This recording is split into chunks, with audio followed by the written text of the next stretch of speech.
Hello, Internet! Welcome to Car Theory. In today's episode, we're gonna find out which is better, Mopar or Ford. Ever since I was little, I saw a Mustang drive down my road and instantly fell in love. Not only are they my favorite car brand, but they are my favorite car. Obviously, it is the best American brand, exceeding Dodge and Chevrolet. Well, there are two types of people in this world, right people and wrong people. Some who drive Mopars and some who drive Ford. In today's episode, we're gonna find out which is which. What is impressive about Ford is that it's possible for its interiors to still look good as new, even after years of usage. Not to mention that the fact that Ford trucks have noticeably cool interiors. As for the 10-speed transmission, Ford runs best among the three. Chevy trails behind, but somehow seems hesitant in shifting at times.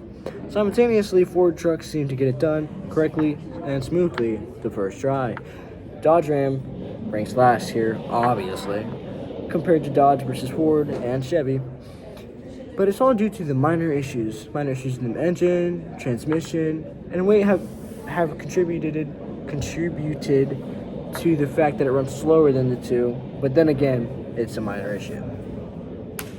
I'll tell you about a minor issue. Ford and Mopars, very weird relationship. They have a lot of copying going among the two, but many of Ford's most glazed aspects are part of Mopar. So let's start there. First off, the copying.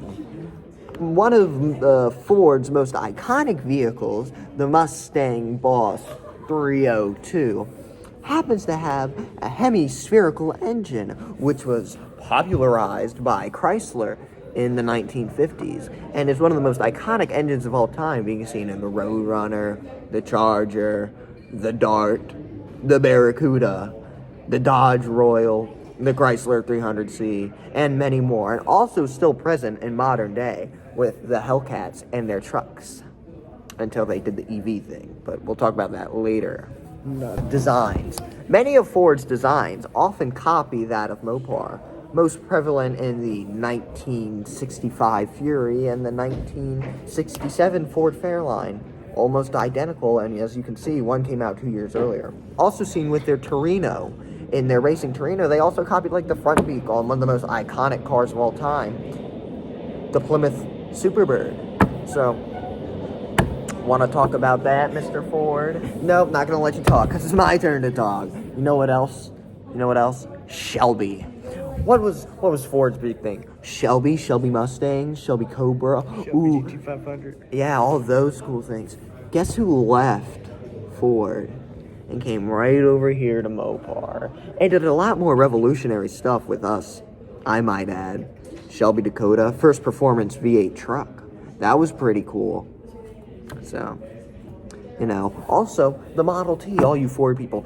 Oh, Ford made cars, but they did the Model T. Guess who designed the Model T, pals? The Dodge brothers. So, yeah. What you gonna say about that, pal? Got any more points? Based off of carphrases.com, I'm going to give you the best things that Ford does.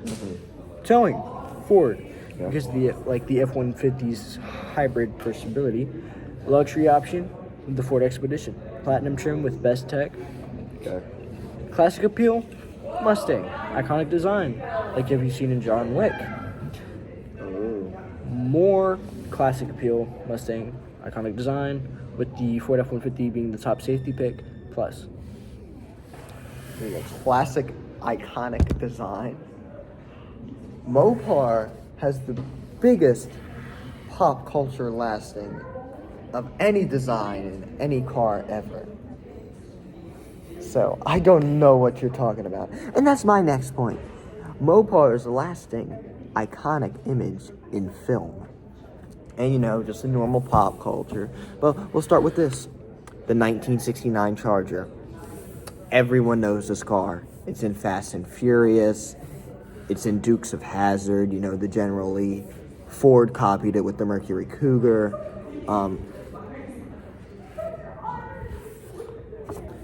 This car was out there in plenty of Mopars in the Brady Bunch. There's a 1968 Dodge Corvette, a 1971 Plymouth Satellite wagon, a 1969 Plymouth Satellite wagon, a convertible 1972 Plymouth Barracuda, and guess what else? Guess what else happened? One of the most iconic Mopars, the 1958 Plymouth Fury in the movie Christine, the haunted car that comes to life and kills the people it wronged. But guess what? That's not it. There's more. There's more iconic Mopars. The Roadrunner, that could be the Superbird in Cars, the Roadrunner in Fast and Furious, or just the normal Superbird by Petty Superbird. I know that's pretty crazy. It's the normal Superbird. And guess what? The Blues Brothers, they drive a 74 Monaco, Dodge Monaco. That's pretty cool. And guess what? Breaking Bad. There's a Jeep Grand Wagoneer in that. And there's also a Chrysler Fifth Avenue. Guess what? I bet I could keep going, but I don't remember anymore off the top of my head. I think one more that I remember. I remember the Jeeps in Jurassic Park. Those are all Mopar. That's kind of crazy. Oh, the Vanishing Point Challenger. Or like the Aston Martins that show up in the, what was it, the British spy? James Bond. James Bond. See, he doesn't even know what it's called. And I know we're talking what the car about is. I don't know we're what talking the about some movie British car, and he doesn't even know what the movie's called. Well, So, Ford bought them and they own them now, so that's their stuff. all right. How are you gonna come back from beating the most iconic car brand of all time? Well, let me give you more reasons why Ford is better than Dodge. Do you know that Ford is the largest U.S. seller of reasonably priced electric cars? Reasonably During priced. 2016, the Ford Fusion Energi steadily outsold Tesla Model X, the Nissan Leaf, producing more plug-in hybrid vehicles than Nissan, and almost as many as Chevrolet. have more horsepower. Sorry. Auto-based informant was invented by Microsoft and Ford.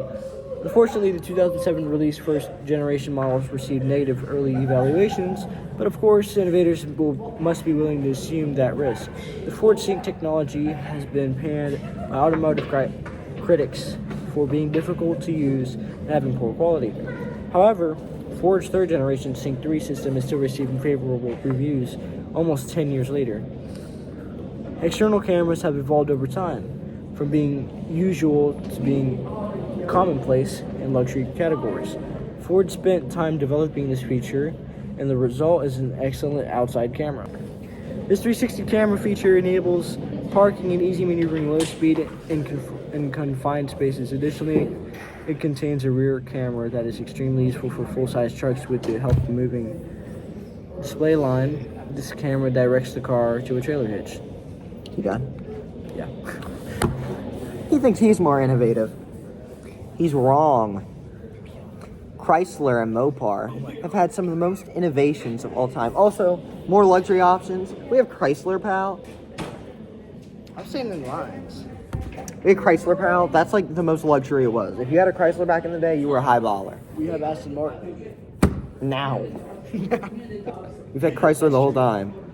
Anyways, we are way more innovative. We were the first to have a replaceable oil filter. We were the first to have four-wheel hydraulic brakes. We were the first to have rubber engine mounts. We were the first to have power brakes. We were the first to have automatic overdrive. We were the first to have electric windshield wipers. So, Manuel McFord over here. Hydraulic four-wheel disc brakes. I know. The ignition key starting, so you know the that was us. Resistor spark plugs. We did resistor spark plugs. Padded dashboard. That was us. Pretty safe. Power steering. Also us. Curved side glass. Us. First to use modern electric fuel injection. We kind of sucked at first when we did that. But hey, we were the first to do that. That was the only bad thing we did. Cruise control. Us. Alternators instead of generators. Standard on some cars. The Valiant. Everyone loves the Plymouth Valiant. First mass-produced car equipped with four-wheel anti-lock disc brakes. That's kind of cool. Electric ignition in all cars, so we just put it everywhere. Help reduce emissions. Onboard car computer. Those are pretty cool. And electronic voice alert. Oh, and cup holders. Modern cup holders. Their cup holders sucked. We made them better. Also, Also, we did more. We did more than that. V10s and trucks. First to do that, there was 3 on the market. We made 2 of them. And you know the SRT10, that's kind of very iconic. And also the Dodge heavy duty V10. Guess what they did? They copied it 3 years later with this heavy duty or the super duty F100. Lame. Guess what else we did? We made our EVs cool. We made our EVs really cool. We put a bunch of horsepower in our EVs. We had like 700 horsepower on our first EV. They didn't do that. We did that. So we're so much cooler. And what else? Oh yeah, we own a bunch of people. We started many trends. We did the muscle car and like classic cars, PT Cruiser. That did a bunch of cool stuff. And then we brought the Hellcat back and everyone was like, oh, we got to do that. Then they went over there and copied the Mustang again, making a classic car. What else? Oh, we improved and perfected muscle car. Everyone loves the Hellcat and our turbo. And That's why also, they're still we around. very first electric muscle car, 700 horsepower. And we own Jeep, Fiat, Chrysler, Plymouth, all those cool people, and Maserati. So, yeah, that's all I'm saying. Aston Martin is still better. Anyways, time for the closing. You see Mopars everywhere. Everyone has one. Jeep, you might not even know it. So, realize, you will always love Mopar, even if you don't. If you don't, it's an abusive relationship. Better than the rest. I'm gonna hit you. Ford is obviously better than the rest, no question about that. In fact, because it goes above and beyond on like the rest of the F grade, cheap, generic. They start with F. What does Ford stand for? Found on road dead. All right, let's race. Say less, say less.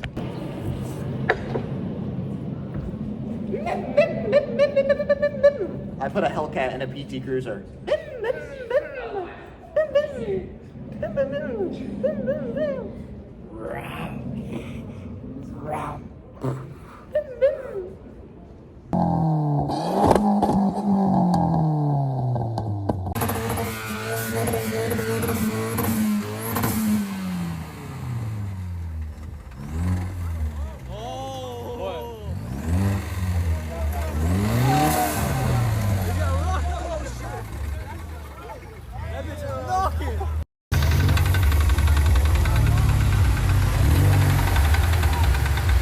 Outside is good, but inside, Yeah, I don't know what the